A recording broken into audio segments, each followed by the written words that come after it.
নমস্কার বন্ধুরা, আজ আমি চলে এসেছি আপনাদের কাছে একটি নতুন রেসিপি নিয়ে। আমি আজ করে দেখাচ্ছি আঙুরের কেক। বাজারে এই সময় আঙুর প্রচুর। আপনারা এইভাবে আঙুরের কেক করে দেখুন, দুর্দান্ত লাগবে খেতে, আর বাচ্চা থেকে বড় সবারই খুব পছন্দ হবে। আমি এখানে 500 গ্রাম আঙুর নিয়েছি, খুব ভালো করে ধুয়ে নিয়েছি। এবার কড়াই বসিয়ে দিয়েছি। কড়াইতে আমি প্রথমে দিয়ে দেব ঘি। পরিমাণ মতো ঘি দিয়ে ঘিটা গরম হয়ে গেলে এবার আমি প্রথমে আঙুরটা ঘিয়ের মধ্যে দিয়ে ভেজে নেব।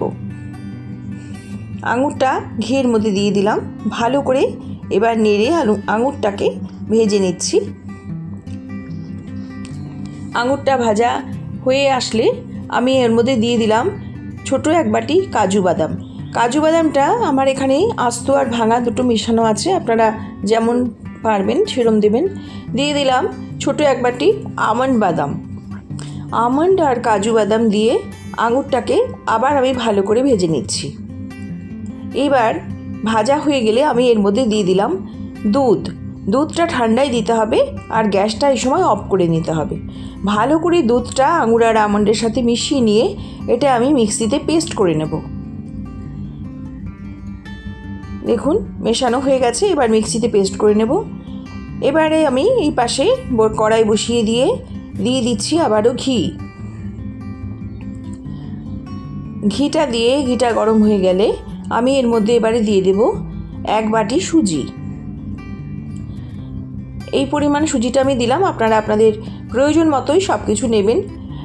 সুজিটাকে ঘিয়ের সাথে একটু নাড়াচাড়া করে নিয়ে এই সুজির মধ্যে আমি দিয়ে দিচ্ছি, এখানে যতটা বাটি মেপে সুজি নিয়েছি ততটা বাটি মেপেই আমি চিনি নিয়ে নিলাম। চিনি আর সুজিটাকে ঘিয়ের সাথে খুব ভালোভাবে এবার আমি ভেজে নেব যতক্ষণ না লাল হয়ে আসে। একটু সময় নিয়ে গ্যাসের আঁচটা কমিয়ে রেখে আমি এটা ভেজে নিচ্ছি।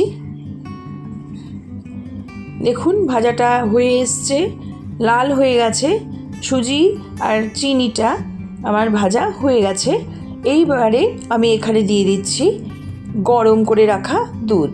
এবার দুধটা কিন্তু গরমই দিতে হবে, খুব বেশি গরম দরকার নেই, আপনারা আগে থেকে গরম করে রেখে দিয়ে সেই দুধটা দিয়ে দিলেও হবে। পরিমাণ মতো দুধ দিয়ে সুজির সাথে ভালো করে এবার মিশিয়ে নিয়েছি। এবার আমি দিয়ে দিলাম আঙুর, কাজু আর আমন্ডের পেস্টটা। সব কিছু ভালোভাবে এবার মিশিয়ে নেব। গ্যাসের আঁচটা কমিয়ে রেখে খুব ভালোভাবে এবার নেড়ে যেতে হবে যতক্ষণ না একটা দলা মতো পাকিয়ে আসে। দেখুন অনেকক্ষণ ধরে আমি নেড়ে যাচ্ছি, প্রায় 5 মিনিট আমি সমানে এরমভাবে নেড়ে যাচ্ছি। নেড়ে যেতে হবে এইভাবে যতক্ষণ না পর্যন্ত এটা উঠে আসে কড়াই থেকে দলা হয়ে, ততক্ষণ পর্যন্ত নেড়ে যেতে হবে। এই সময় আঙুরের একটি দুর্দান্ত রেসিপি, খুব সহজে হয়ে যায় আর খেতে দুর্দান্ত টেস্ট। অবশ্যই এইভাবে করবেন, আপনারা দেখবেন বাড়িতে সবাই কিন্তু খুব আনন্দ করে খাবে।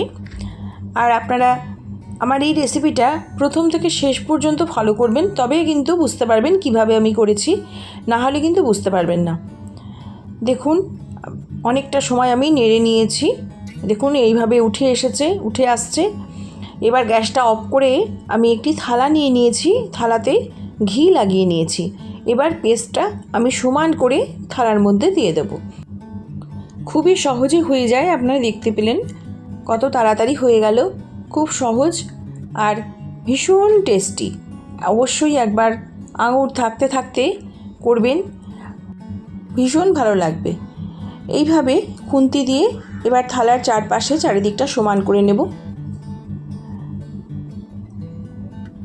চারিদিকটা সমানভাবে দিয়ে নিতে হবে যাতে পিসগুলো কাটলে সমান হয়। আপনারা এবার এটা ঠান্ডা করবেন, ফ্যানের তলাতেও করতে পারেন। দেখুন আমি এটা সমান করে নিয়েছি, এবার ফ্যানের তলায় রেখে ঠান্ডা করে নেব। 1 ঘন্টা বাদে ফিরে এলাম, দেখুন একদম ঠান্ডা হয়ে গেছে। এবার আমি ছুরির সাহায্যে এটা পিস করে কেটে নিচ্ছি। দেখুন কি সুন্দর উঠে আসছে, ছুরি দিয়ে কাটলে থালা থেকে একদমই উঠে আসছে। এইভাবে ছুরি দিয়ে এখন কেটে নেব। যেমন করে সুজি আপনারা খান, সুজির হালুয়া পিস করে কেটে, সেভাবেই এটা কেটে নেবেন, কিন্তু দুর্দান্ত লাগবে খেতে। যেহেতু এর মধ্যে আঙুর রয়েছে, আরও অনেক রকম বাদাম রয়েছে, ভীষণ ভালো লাগবে। দেখুন কি সুন্দর উঠে এসেছে, দুর্দান্ত এই আঙুরের কেক। এইভাবে করে খেয়ে দেখবেন, ভীষণ ভালো লাগবে। আঙুর থাকতে থাকতে অবশ্যই করে খেয়ে দেখবেন। কি সুন্দর এইভাবে পিস করে কাটার পরে উঠে আসছে থালা থেকে, আপনারা দেখুন। আর দেখতে কি লোভনীয় হয়েছে, খেতেও দুর্দান্ত।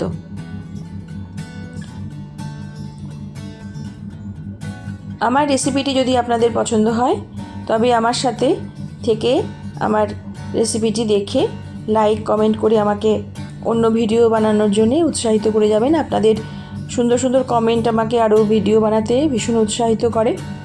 সবাই ভালো থাকবেন, সুস্থ থাকবেন। আমি আবার একটি নতুন রেসিপি নিয়ে চলে আসব। আর আঙুরের কেকটা আপনাদের পছন্দ হলে অবশ্যই বাড়িতে করে খেয়ে দেখবেন, এটা আমার অনুরোধ রইল। নমস্কার।